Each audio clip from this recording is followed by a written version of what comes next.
గా మనం సైబర్ బాధితులు ఎక్కువైపోతున్నారని కూడా చెప్పుకోవచ్చు. ఇదంటే ఏదైనా ఒక ప్రమాదం జరిగినప్పుడు కావచ్చు, గంటలోపే వైద్యం అందించగలిగితే ఆ బాధితులకు వారిని మరణం నుంచి కూడా తప్పించేటువంటి అవకాశం ఏ విధంగా అయితే ఉంటుందో, అందుకే ప్రమాదం జరిగిన తర్వాత కూడా నమోదయ్యేటువంటి కేసులు మొదటి గంటలోపు వైద్యం ఏ విధంగా చేస్తే అది గోల్డెన్ అవర్‌గా కూడా చాలామంది పిలుస్తూ ఉంటారు.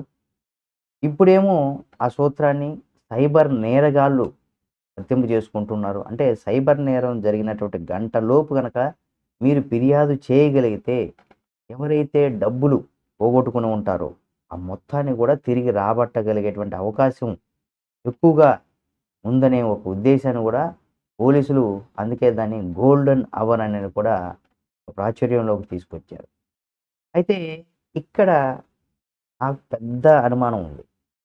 ఏంటంటే సైబర్ నేరగాలు అంటే గంటలోపే ఫిర్యాదు ఇవ్వండి.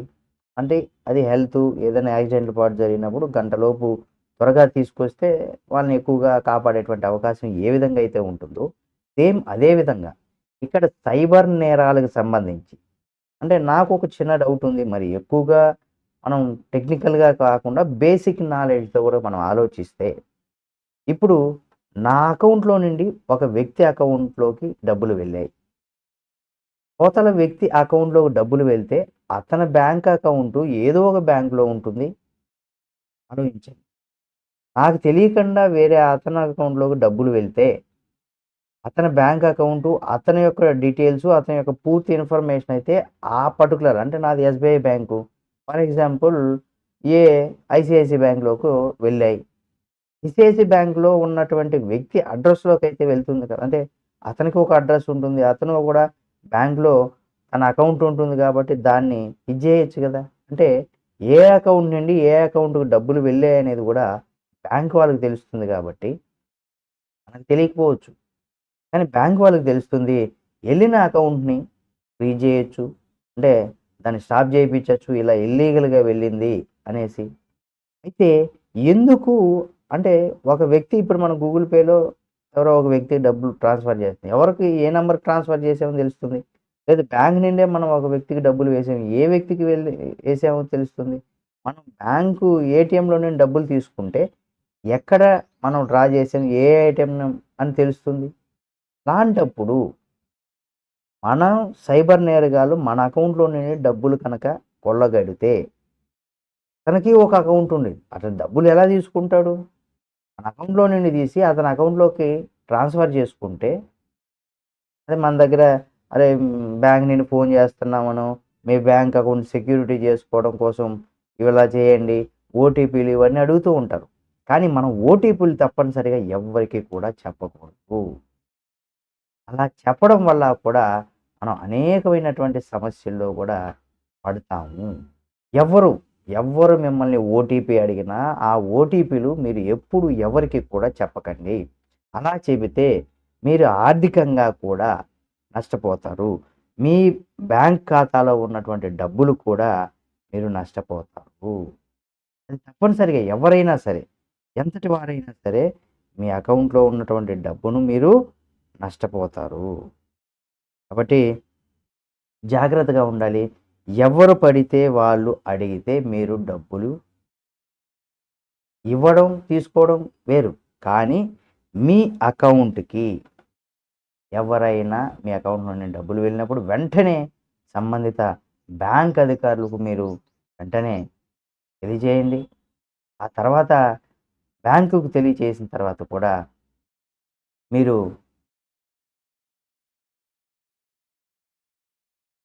ఎలాగైనా సరే వెంటనే మీ అకౌంట్‌లో ఎప్పటికప్పుడు ఓటీపీలు ఎవరికీ చెప్పకండి. అలా చెబితే మీరు తప్పనిసరిగా అంటే బ్యాంక్ వాళ్ళు నాకెందుకు ఒకసారి సైబర్ నేరగాళ్ళు ఇలా ఇది చేశారంటే మనకు బ్యాంక్‌లో డబ్బులు రావని ఇలా రకరకాలు చెప్తూ ఉంటారు. కానీ ఇందులో నాకున్నటువంటి సందేహం మీకు చెప్పాను. మన అకౌంట్ నుండి అవతల ఎవరో ఒక అకౌంట్‌లో డబ్బులు వెళ్ళినప్పుడు, ఆ అకౌంట్‌లో డబ్బులు అతనికి ఒక అడ్రెస్ ఉంటుంది. అతనికి ఒక అకౌంట్ నంబర్ ఉంటుంది. అతనిది ప్రూఫ్ ఉంటుంది. వెళ్ళినప్పుడు అతని ప్రూఫ్ ద్వారా కూడా ఇక్కడ తెలుసుకోవచ్చు కదా! మరి ఎందుకు ఇది అసాధ్యం అంటున్నారు? ఒకవేళ ఇండియా కాకుండా అదర్ కంట్రీస్‌కి వెళ్ళింది. అదర్ కంట్రీస్‌లో అయినా అతనికి ఒక బ్యాంక్ అకౌంట్ తీసుకున్నప్పుడు అది సంబంధిత బ్యాంక్ అయితే ఉంటుంది గదా! కొంత లేట్ ప్రాసెస్ అయినా గానీ దాన్ని మన స్టేట్ గవర్నమెంట్ గావచ్చు, లేదా సెంట్రల్ గవర్నమెంట్ నుండి గూడా మన దగ్గర నుండి కొట్టేసినటువంటి డబ్బుల్ని ఎట్టి పరిస్థితిలోనైనా వెనక్కి తీసుకునేటువంటి అవకాశం ఉంది కదా! మరి దీన్నెందుకు ప్రభుత్వాలు పట్టించుకోవడం లేదు? దాదాపు ఈ సంవత్సరంలో కనుక మనం చూసినట్లయితే అంటే ఇక్కడ మనకి ఆహ్, 1500,00,00,000కు పైగా సైబర్ నేరాల బారిన గూడా అంటే అంత డబ్బులు కూడా చాలామంది అమాయకులు గావచ్చు, వాళ్ళ దగ్గర నుండి గూడా కొట్టేశారు. అంటే ఇక్కడ ఒకటేంటంటే సైబర్ నేరగాళ్ళు కొట్టేయడమే కాదు. రెండోది గూడా ఉంది. స్టాక్ మార్కెట్‌లో పెట్టుబడులు పెడితే అధిక లాభాలు గూడా వస్తాయని గూడా నమ్మించి హైదరాబాదుకు చెందినటువంటి ఒక వ్యక్తి 53 మంది దగ్గర నుండి గూడా రూ. 1,22,26,205 ఇది అధికారికంగా పత్రికాముఖంగా గూడా వచ్చినటువంటి వార్త. అంటే ఎంత మోసం జరిగిందనేసి కూడా తెలుసుకున్నటువంటి బాధితుడు వెంటనే పోలీసులకు ఫిర్యాదు చేశాడు. తక్షణమే స్పందించినటువంటి పోలీసులు బ్యాంక్ లావాదేవీలను నిలిపివేయడం ద్వారా అంటే 1,05,00,000 వరకు గూడా కాపాడగలిగారు. దగ్గర దగ్గర 20 అంటే 17,00,000 వరకు గూడా అప్పటికతను వాడేసుకోండొచ్చు.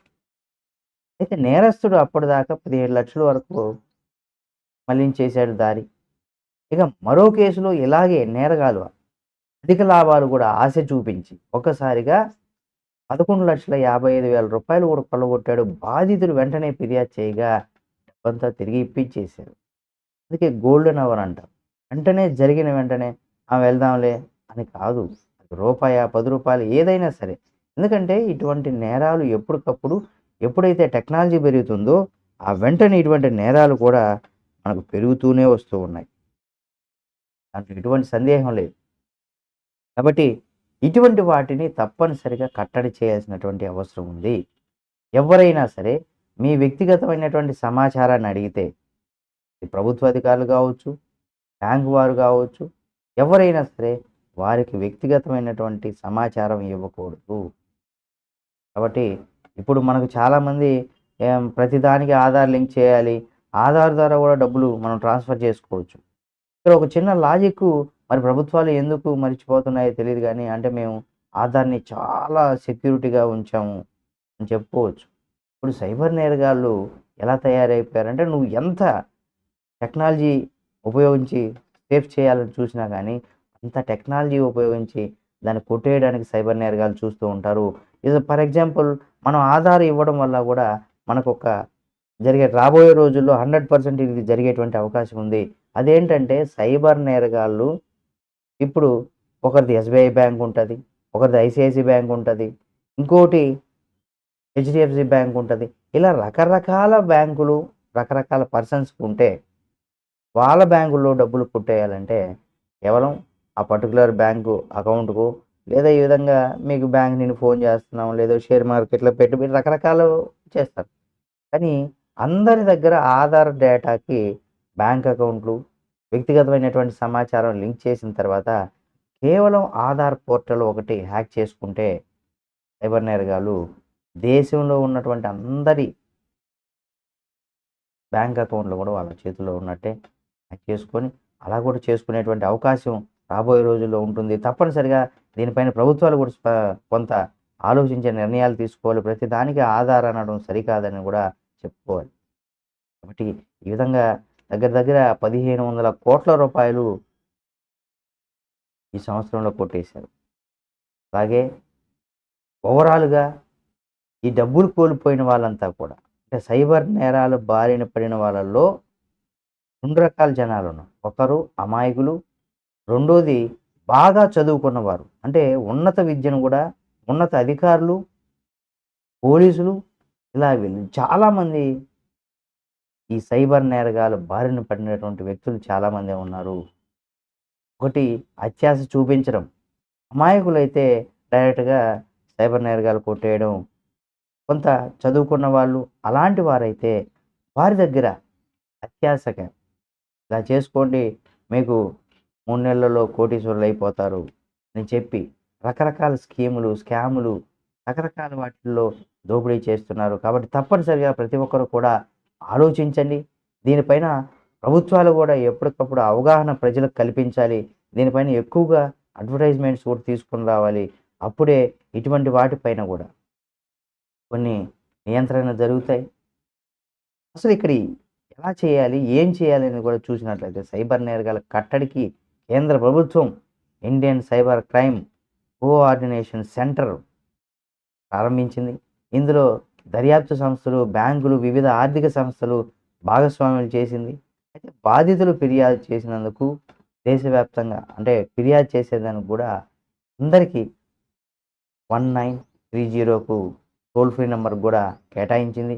ఈ నంబర్‌కి ఫోన్ చేసిన వెంటనే కాల్ సెంటర్‌లో ఉన్నటువంటి ఎవరైతే ఎంప్లాయీస్ ఉంటారో వాళ్ళంతా కూడా బాధితుల వివరాలు, బ్యాంక్ ఖాతా నంబరు, మోసం చేసేందుకు నేరస్తుడు వాడినటువంటి ఫోన్ నంబర్లు, మోసం జరిగినటువంటి ఫోన్ నంబర్‌తో పాటు మోసం జరిగినటువంటి తీరుపైన కూడా సమాచారం తీసుకొని సాధారణంగా కేటుగాలు బ్యాంక్ ఖాతా నుంచి కొల్లగొట్టేసి కేటుగాలు బ్యాంకులో నుండి డబ్బులు కొట్టేస్తారు కాబట్టి అదే మరో బ్యాంక్ ఖాతాలో జమ చేస్తారు కాబట్టి, సొంత ఖాతా జమ చేస్తే వాళ్ళ యొక్క అడ్రెస్ తెలుసుకుంటారు కాబట్టి, ఇది కొత్తగా ఒక రకమైనటువంటి ఫ్రాడ్ కూడా జరుగుతుంది.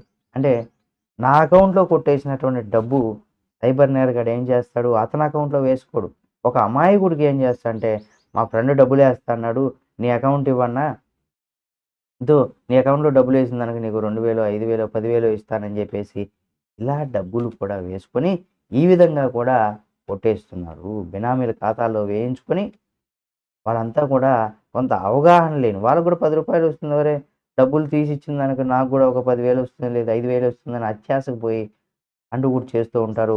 మీకు తెలిసిన వారు కాకుండా ఎవరైనా మీ అకౌంట్‌లో డబ్బులు వేస్తానంటే కూడా మీరు మీకు డబ్బులు ఇస్తానంటే కూడా ఆ విధమైనటువంటి పనులు కూడా మీరు చేయకండి. అలా చేసినా కానీ మీకు తప్పనిసరిగా రాబోయే రోజుల్లో 100% మీకు దీనివల్ల కూడా ఇబ్బందులు ఎదుర్కోవాల్సినటువంటి పరిస్థితి వస్తుంది. ఓకే. జాగ్రత్తగా ఉండండి. ప్రతి ఒక్కరు కూడా ఇందులో చదువుకున్నవారు, అమాయకులు అంతా కూడా ఉన్నారు. అలాగే క్రిప్టో కరెన్సీ మార్చే విధానాన్ని కూడా పంపుతున్నారు. ఇటీవల ఒక వ్యక్తి దగ్గర నుండి రూ. 2,00,00,000 కొల్లగొట్టేశారు ఒకతను. దానికి 200 ఖాతాల్లో మళ్లించాడు. వీటిల్లో కొన్ని ఖాతాలు కేరళలో ఉంటే మరికొన్ని ఖాతాలు కాశ్మీర్‌లో ఉంటాయి. ఇటువంటివన్నీ కూడా కొంత ఆలస్యంగా వస్తాయి. అందుకనేసి మీకు ఎప్పుడైనా అటువంటి ఫేక్ కాల్స్ మేము ఏదన్నా మీకు ఇటువంటి సైబర్ నేరగాలు ఇటువంటి వాటి గురించి పాల్పడినప్పుడు వెంటనే 1930కి ఫిర్యాదు చేయండి. మీకు డబ్బు నష్టపోకపోయినా మీకు ఫేక్ కాల్స్ వచ్చి మీ దగ్గర డబ్బులు కొట్టేయాలని చూస్తున్నారని మీకు అనుమానం వస్తే 1930 నంబర్‌కి ఫోన్ చేసి మీకు ఏ నంబర్ నుండి ఫోన్ వచ్చిందో అది కూడా ఆ సమాచారాన్ని అధికారులకు తెలియజేయండి. ఇలా చేసినట్లయితే రాబోయే రోజుల్లో అలాగే దీనికి పైన మీకు కొంత అవగాహన ఉంటే మన చుట్టుపక్కల ఉన్న వారికో తెలియని వారికి తెలియచేయండి. ఇది కూడా ప్రభుత్వం దీనిపైన కొంత అవగాహన ఎక్కువగా కల్పించాల్సిన బాధ్యత ఉంది. ఇంకా మరొక విషయం కూడా